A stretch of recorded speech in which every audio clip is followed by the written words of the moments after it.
Welcome back. I'm Chris Lucey with sports. They say to the victor goes the spoils. Well, in that case, 9 victories for the number 20 Syracuse football team earns them a spot in the Camping World Bowl. Not too bad of spoils right there. The game gets the Orange out of the central New York winter tundra to sunny Orlando. It's the most wonderful time of the year, but it's not the holidays just yet, even if the commercials say otherwise. I'm Chris Lucey with sports, and it's Syracuse basketball season. So the big name in-state schools didn't come calling. It stung, but Dungy took it in stride and picked a school that wasn't afraid to put the ball in his hands. Antes de ayer, los partidos después de la descanso o bye week siempre han sido difíciles para Dino Babers en su tiempo en Syracuse. He was in Binghamton, and now Tim Tebow is headed to Syracuse.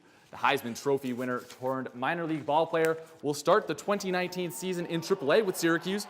Mets general manager Brody Van Wagenen made the call. The former Gator hit a solid .273 in Binghamton in 2018, but Tebow's season got cut short just as the 31-year-old was hitting his stride.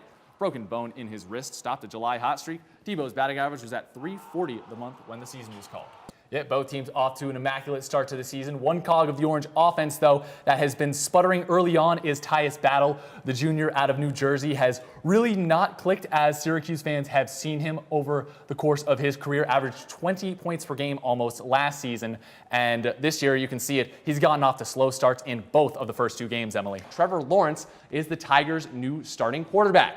The true freshman didn't win the job out of camp, but didn't stop making his case. Lawrence gets the ball right before Syracuse heads down to Death Valley on Saturday. And can you blame Dabo Swinney? Look at that form. Smooth as silk, and it holds up on the stat sheet, too. Lawrence's 4 passing touchdowns doubled up original starter Kelly Bryant's, too. The #1 recruit of 2018 per 24/7 Sports gets his first career start against the Orange on Saturday at noon. Number 4, Duke getting after it. There's Zion Williamson. You've seen him dunk, and now you'll see him suit up for Duke.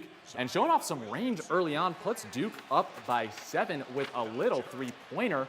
And next up, RJ Barrett in transition. The freshman wasn't a viral sensation like Williamson, but was the #1 recruit in the country. And now Williamson getting back to his bread and butter right here. 6'7", 285 pounds coming through. I'm not sure how the rim could hold up under all that pressure. And then Duke running away with it, making it look easy. A laugher here, as you see the 2 coaches laughing it up. 118-84 the final score. The Orange lost a 5-game win streak in the ACC Big Ten Challenge, but the Crunch were still on a roll when they took on the Monsters today. Now, sure, Cleveland cost Syracuse a 7-game win streak with an overtime defeat on Friday, but that didn't stop an 11-game point streak for the Blue and White.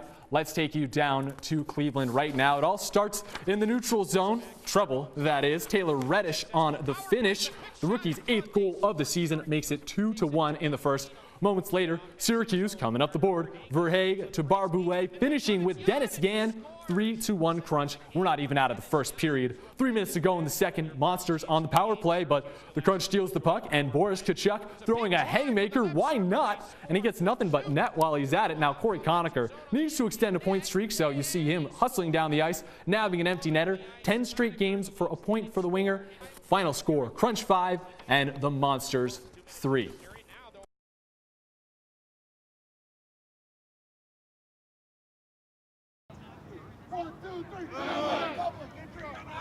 From breaking it down Tuesday at practice to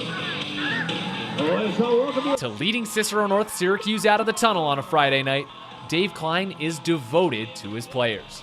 It's just a matter of being here. You know, once I took the job over, I was here every day. You know, once I became that job, I was here every day. I was here every day in the off season, all summer with the kids, and just letting the kids get to know me. The numbers speak for themselves. 4 years ago, Klein led Henniker High School to a Section 3 championship. Then, Klein moved to CNS. Within 2 seasons, the North Stars won the sectional title for the first time ever. Bringing a winning track record to CNS is one thing, but it was the day in and day out professionalism that made North Star Nation get behind Coach Klein. They can see that he is putting it in the right direction. I mean, CNS before he came here was really just not known for their football. I mean, he's switched everything 180 degrees. And he won't lie to you. You know what I'm saying? If you're a good football player, he'll tell you you're a good football player, but he'll expect more out of you because of it. You build the kids up, you know, and if you need to get into them a little bit and criticize what they did, you do it. If you've yelled at a kid or gotten on a kid about doing something wrong, you always, before he leaves that day, before he goes home that night, you make sure you get your arm around him and say, hey, I'm only doing that because I want you to be your best. And as far as this season is concerned, Klein hopes the best is yet to come.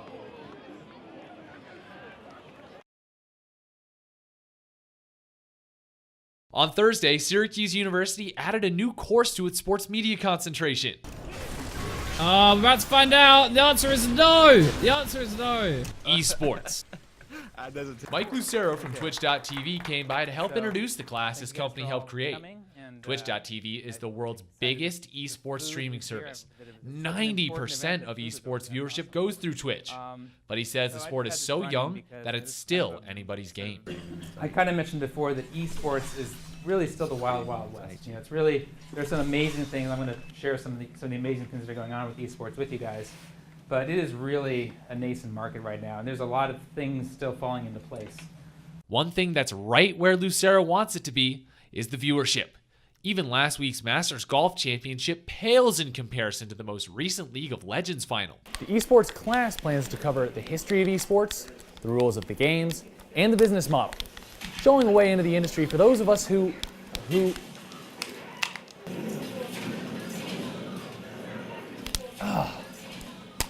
those of us who have no business making a living with this thing whatsoever. Now Griffin Connor can finally get his mom off his back for all those hours he spent in front of the TV playing video games. I mean, I had those talks where I get a bad grade on a test and I got to cut back the league playing, but I think as I kind of took on sort of a more like entrepreneurial aspect with it, my parents like are obviously very open to that, and they realize that I'm doing cool stuff. So Connor plans to start an esports team at SU next semester, where he'll show them all that a waste of time to some is really the way of the future for plenty of others. Chris Lucey, NCC News.